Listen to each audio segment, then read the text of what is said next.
Imaginen por un momento llevar una mochila pesada. O sea, una mochila llena de piedras a todas partes, todos los días. Uf, qué cansancio solo de pensarlo. Exacto. Al principio, digamos que el peso es manejable, es una simple incomodidad, pero con el paso de los meses, o bueno, de los años, esa carga empieza a encorvar la espalda, asfixia un poco la respiración y termina enfermando el cuerpo entero. Totalmente. Y fíjate, lo más trágico de esta imagen no es el dolor en sí, sino el hecho de que muchas veces somos nosotros mismos quienes metimos esas piedras ahí. Tal cual, creyendo que con ese peso estábamos castigando a alguien más. Bien, vamos a desempacar esto, porque ese es exactamente el corazón de nuestro estudio a fondo de hoy. El peso aplastante del rencor. Ujú. Y la anatomía de un corazón herido frente a un corazón sano y alegre. Qué inmensa alegría saludar a nuestra maravillosa comunidad de oyentes en esta exploración profunda. Queremos extender un abrazo muy especial a quienes están dando sus primeros pasos, a los que son nuevos en la fe. Sí, bienvenidos. Y con el mismo cariño, damos la bienvenida a los creyentes antiguos, aquellos que ya llevan años de camino, pero, o sea, mantienen esa hermosa humildad de seguir aprendiendo con nosotros. Es un verdadero privilegio acompañar a quienes nos escuchan hoy. Esa analogía de la mochila que mencionabas, compañero, ilustra perfectamente la lucha cotidiana que vamos a abordar hoy. Ajá, el peso del pasado. Exacto, el peso de nuestro pasado y cómo las emociones no procesadas nos mantienen cautivos. Nuestra misión en esta ocasión es estructurar una guía paso a paso para perdonar y sanar heridas emocionales profundas. Una guía real, práctica, nada de teoría vacía. Cero teoría vacía. Vamos a analizar este proceso a través de la sabiduría combinada de referentes como Andrés Corzón, el Dr. Charles Stanley, Sixto Porras y también Danilo Montero. Tremendos referentes. Sí, porque no queremos quedarnos en un mensaje motivacional de esos que suenan bonito pero no cambian nada.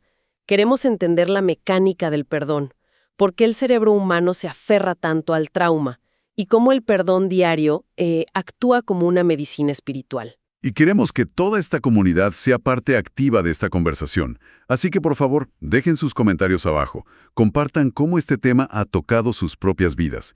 Esos testimonios reales son los que edifican este espacio. Definitivamente. Y por supuesto, no olviden seguirnos para más contenido que edifica.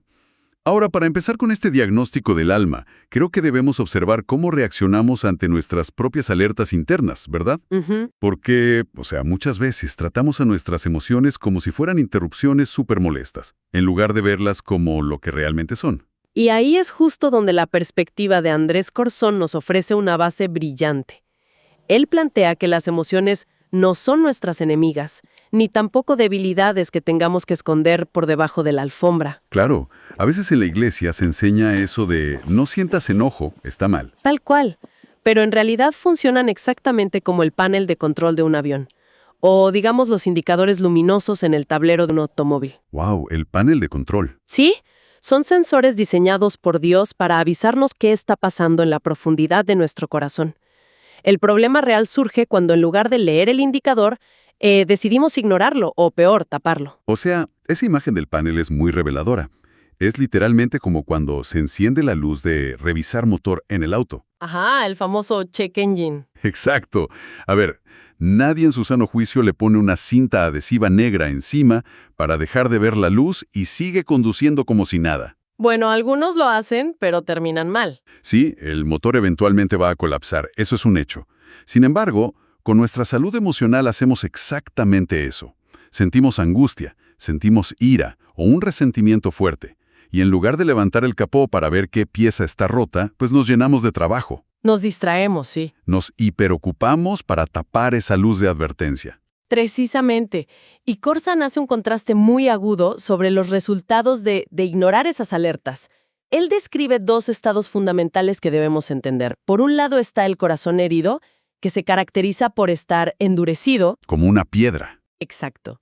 Es un ecosistema interno que está dominado por la culpa, un remordimiento constante, una angustia silenciosa y un enojo que a veces ni siquiera tiene un objetivo claro. Es solo irritabilidad perpetua. Esa gente que siempre está a la defensiva, ¿no? Total. Y por otro lado describe el corazón sano y alegre, que ojo, este no es un corazón ingenuo que nunca ha sufrido en la vida. No, para nada. Es uno que es tierno, que es pacífico y que tiene una capacidad impresionante de perdonar rápidamente. Y una característica hermosa que menciona Corson es que el corazón sano tiene una canción constante. Qué bonito eso. Sí, es un estado de alabanza que fluye de manera natural. Sin esfuerzo religioso. Espera. Eso me recuerda a situaciones muy reales de la vida, porque quiero detenerme ahí. Hay un matiz importante. O sea, cuando pasamos por un duelo o una pérdida muy legítima, hay momentos donde no hay ninguna canción natural fluyendo. Claro, hay silencios muy pesados. Exacto. Silencios que duelen.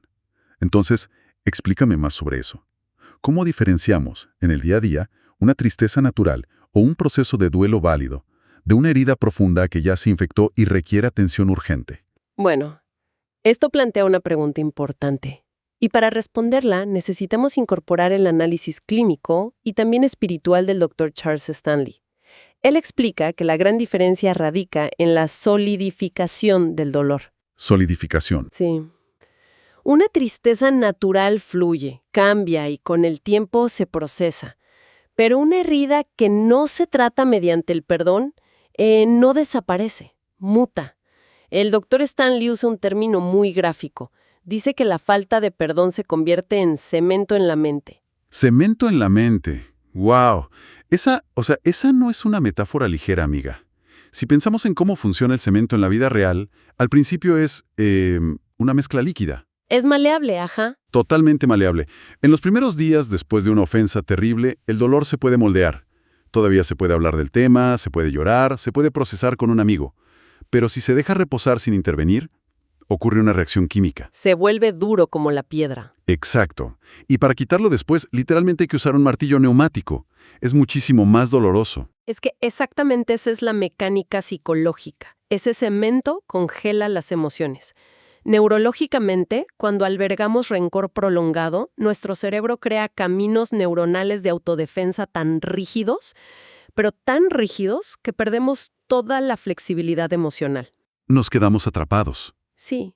Llega un punto en el que una persona con ese cemento no puede amar genuinamente ni recibir amor de otros. Alguien puede estar ofreciéndoles un afecto puro y sincero, pero el corazón herido lo interpreta de inmediato como una amenaza. Y lo rechaza. Porque la mente dice, me van a lastimar de nuevo. Exacto. Y el Dr. Stanley lleva esto a un plano somático, al impacto físico. Él explica cómo la tensión muscular crónica o los problemas gastrointestinales graves, las migrañas constantes, a menudo son solo el cuerpo físico gritando por una sanidad espiritual en el alma. Y aquí es donde se pone realmente interesante. Porque nuestra cultura moderna tiene una pastilla para cada uno de esos síntomas físicos. Uy, sí, para todo. Si hay dolor de estómago, te tomas un antiácido. Si hay tensión, vas por un relajante muscular. Pero si la raíz del problema es que la mente está atrapada en, digamos, un evento traumático de hace 10 años, la medicina tradicional solo está adormeciendo la alarma del panel de control. Mientras el motor sigue fundiéndose por dentro. Tal cual. Y lo más trágico es que este daño no es un evento aislado que solo afecta al individuo. O sea, el resentimiento tiene una cualidad radioactiva. Contamina absolutamente todo el entorno. Esa cualidad radioactiva es justamente lo que llamamos el impacto generacional de la herida. Y Sixto Porras ilustra esto con un estudio de caso que es, la verdad, tan desgarrador como común. El de la madre y la hija. Sí. Él documenta la historia de una madre que sufrió el abandono de su esposo. Al no procesar esa traición, o sea, al no aplicar el perdón como medicina espiritual, el dolor se transformó en una amargura profundísima. Se le secó el cemento. Se le secó por completo. Y esa amargura se volvió el lente a través del cual ella interpretaba absolutamente toda la realidad. Con el tiempo, su hija creció y formó su propio hogar casándose con un buen hombre. Alguien responsable, amoroso. Pero claro, una mente que está cubierta de ese cemento emocional del que hablaba Stanley no puede ver la realidad de forma objetiva. Imposible. Esa madre ya no veía a un buen hombre frente a ella, solo veía el fantasma del hombre que la había abandonado hace años. Así es. Y la madre comenzó a inyectar todos sus propios miedos en la mente de su hija. Constantemente, fíjate, le advertía que no confiara, que según ella todos los hombres son traicioneros por naturaleza. Qué carga tan pesada para la hija. Y le decía que tarde o temprano ese esposo la iba a abandonar dejándola destruida igual que a ella. Fue tanta la insistencia diaria que la hija comenzó a dudar. El veneno hizo efecto. Claro, la semilla de la duda germinó. Sí, la hija empezó a interpretar cualquier pequeño error de su esposo como una prueba inminente de traición, generando unas peleas destructivas sin ningún fundamento real. O sea, la amargura no resuelta de la madre estuvo a punto de dinamitar el matrimonio sano de la hija. Wow. Entonces, ¿qué significa todo esto?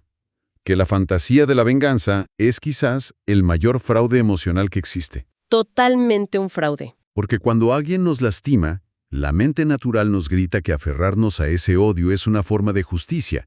Es como una manera de mantener al ofensor en una prisión mental para que pague por lo que hizo.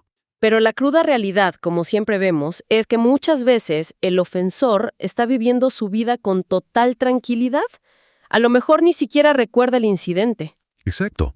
Mientras la persona resentida está literalmente bebiendo veneno todos los días, esperando que el otro sea el que se muera. Y como vemos en este caso de Sixto Porras, ese veneno no solo destruye al que lo bebe. Salpica a todos. Salpica a las siguientes generaciones, obligando a los hijos a heredar unas batallas que ni siquiera les correspondían. Lo fascinante de esto es que redefine por completo nuestra comprensión de lo que es el perdón. Porque perdonar no es un favor que se le concede al ofensor. Para nada. Ni siquiera se trata del ofensor en realidad. Perdonar es una misión de rescate personal y generacional. Es esa decisión audaz de plantarse y declarar: este linaje de amargura termina hoy, aquí mismo.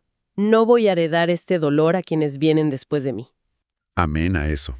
Pero claro, entender esto intelectualmente es muy diferente a lograrlo en la práctica un martes por la tarde. Y es vital hacer esa transición a lo práctico.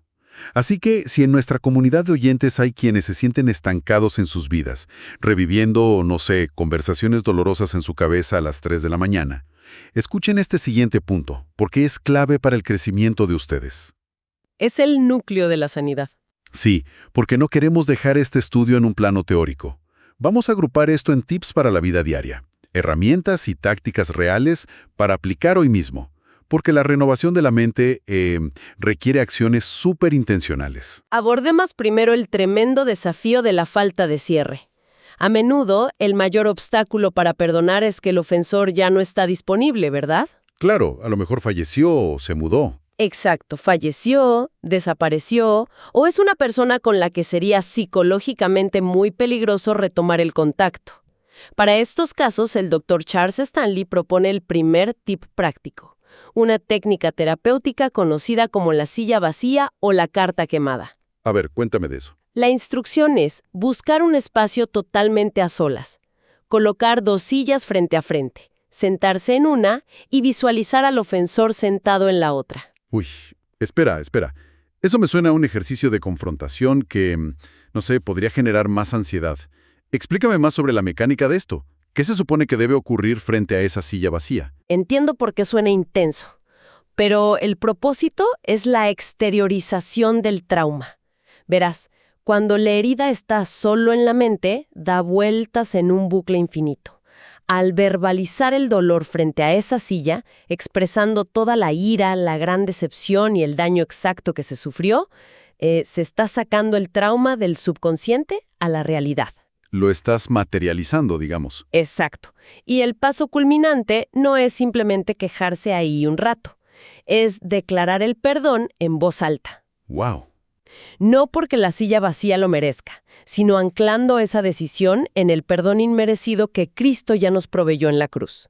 Ahora bien, si el ejercicio verbal resulta demasiado abrumador para alguien, la alternativa es escribir a mano una carta. La famosa carta quemada. Sí, una carta extremadamente detallada con todas esas emociones tóxicas. Y al terminar, obviamente nos envía, se quema, permitiendo que ese acto físico, el ver el papel convertirse en cenizas, simbolice la entrega definitiva de ese derecho a la venganza en las manos de Dios. Me encanta, porque ese acto físico le da al cerebro una señal de conclusión. Es como cerrar la pestaña de un archivo en la computadora. Ahora, hay un segundo tip para la vida diaria que propone Sixto Porras. Ujú. Y este es muchísimo más desafiante en el trato diario, ¿eh?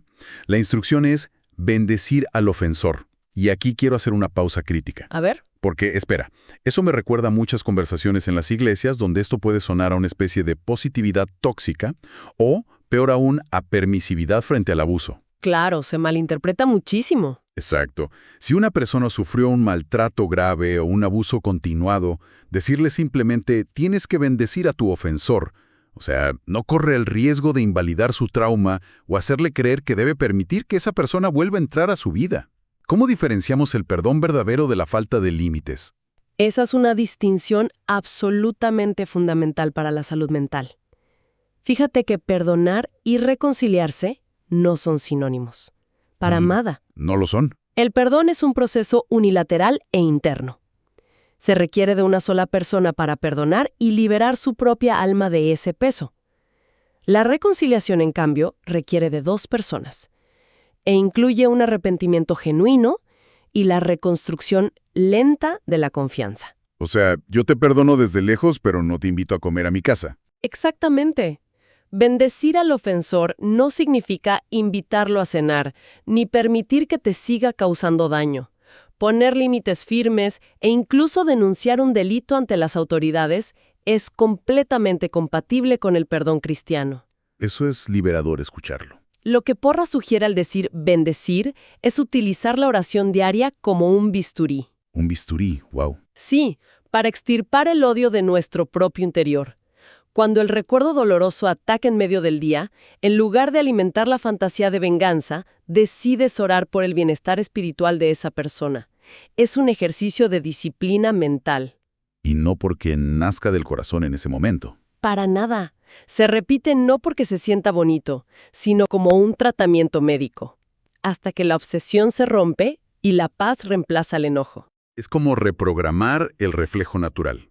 O sea, en lugar de que el recuerdo genere veneno, lo forzamos a generar una oración, neutralizando así el efecto tóxico en nosotros mismos.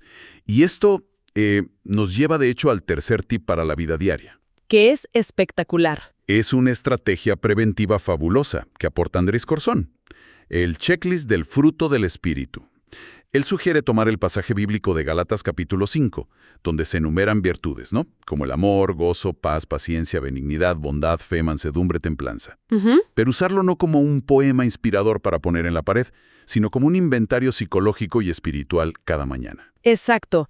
Es transformar la teología en un diagnóstico diario.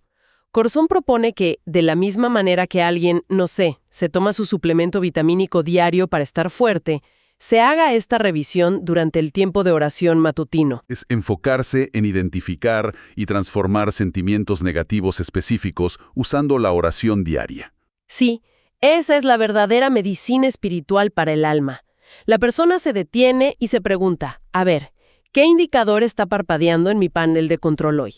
¿Tengo paciencia con mis compañeros de trabajo o estoy respondiendo con puro sarcasmo? ¿Hay paz en mis decisiones o hay ansiedad? Exacto. Estoy operando desde una ansiedad que trato de ocultar. Y la maravilla de este chequeo diario es que corta el problema de raíz antes de que el cemento se seque en la mente. Si alguien descubre en su oración diaria que está siendo inusualmente áspero con su familia, ese autoexamen le permite retroceder. Te frena a tiempo. Claro, y te das cuenta, estoy descargando en mi familia el enojo por la injusticia que viví ayer en la oficina con mi jefe. Tal cual. Al identificar ese sentimiento negativo específico, se puede aplicar la oración de forma quirúrgica. Es una forma proactiva de lavar la mente todos los días para evitar que se acumule la suciedad del rencor. Y si conectamos esto con el panorama general, nos damos cuenta de que todo este proceso de diagnóstico, de limpieza y perdón tiene un objetivo que va muchísimo más allá de simplemente dejar de sufrir. Hay un propósito mayor, claro. Hay una redención profunda del dolor. Y aquí es donde la perspectiva de Danilo Montero aporta una revelación que literalmente cambia las reglas del juego sobre cómo nuestro pasado se relaciona con el futuro. Montero expone cómo el enemigo de nuestra alma trabaja incansablemente para que nuestras heridas se conviertan en nuestra identidad permanente. Totalmente cierto. Montero describe esto como un intento de ponernos un tatuaje de perdedor en la mente. Un tatuaje de perdedor. ¡Qué fuerte! El objetivo del enemigo es usar esos fracasos, los rechazos o los abusos que sufrimos para generar una vergüenza crónica. Busca que la persona viva escondida, sintiéndose descalificada, operando bajo la mentira de que, debido a su pasado roto, es un creyente de segunda categoría. Que nunca servirá para nada grande. Exacto. Que nunca podrá ser verdaderamente útil. Pero la economía de Dios opera bajo principios completamente inversos. Una herida profunda, una vez que es procesada a través del perdón diario, entregada a la gracia, no es descartada ni metida en un cajón. Para nada. Se convierte en el material de construcción principal para la victoria futura. Lo que fue diseñado meticulosamente para destruir la mente de una persona es reciclado divinamente para forjar autoridad. Y la analogía que utiliza Montero para explicar este reciclaje divino es extraordinaria.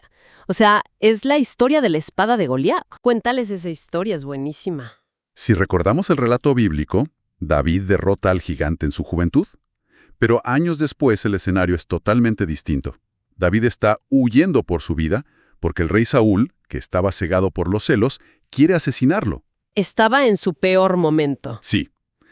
David llega a la ciudad de Nob, buscando refugio con el sacerdote Ahimelech. Está desesperado, desnutrido y completamente desarmado. En ese estado de vulnerabilidad tremenda, le pide al sacerdote cualquier arma que tenga a la mano para poder defenderse. ¿Y cuál es la única arma disponible en ese lugar sagrado? La espada de Goliat. La mismísima espada masiva que años atrás había sido levantada por el gigante con el único propósito de decapitar a David. ¡Wow! Esa hoja de metal que fue el símbolo de su mayor amenaza, su temor más profundo en el pasado, estaba guardada allí. Y por la providencia de Dios, esa arma terrorífica le fue entregada a David para que se convirtiera en su instrumento de defensa para el futuro. Es poético. El sacerdote se le entrega, y David responde que no hay arma comparable a esa, porque esa espada no solo cortaba físicamente, sino que le recordaba constantemente a su mente que Dios ya lo había librado de lo imposible. Y lo fascinante de esta metáfora es su aplicación directa a quienes nos escuchan hoy en esta comunidad, especialmente aquellos que, digamos, miran su propio pasado con mucho dolor o vergüenza. A ustedes les hablamos. Esa experiencia traumática, esa traición profunda, ese abandono que casi destruye tu alma, ese es el Goliat de ustedes. Y durante mucho tiempo, la memoria de ese evento ha sido como una espada, amenazando con destruirlos todos los días. Sí. Pero el milagro de la sanidad emocional ocurre cuando la herida se rinde ante Dios y se aplica la disciplina del perdón diario como medicina espiritual. En ese momento, la debilidad transmuta en poder.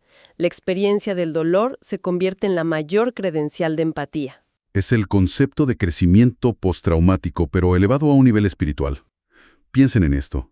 Quien sobrevivió a una adicción y logró perdonar a quienes lo introdujeron en ese mundo oscuro, ahora empuña esa experiencia como una espada para cortar las cadenas de otros adictos. Exactamente. O la persona que atravesó el infierno de un divorcio destructivo y logró limpiar el cemento de su mente usando la oración diaria para no envenenar a sus hijos, ahora tiene la autoridad moral para restaurar matrimonios al borde del colapso. El tatuaje de perdedor se borra por completo. Se borra, y la cicatriz que queda se convierte en un mapa para guiar a otros hacia la libertad.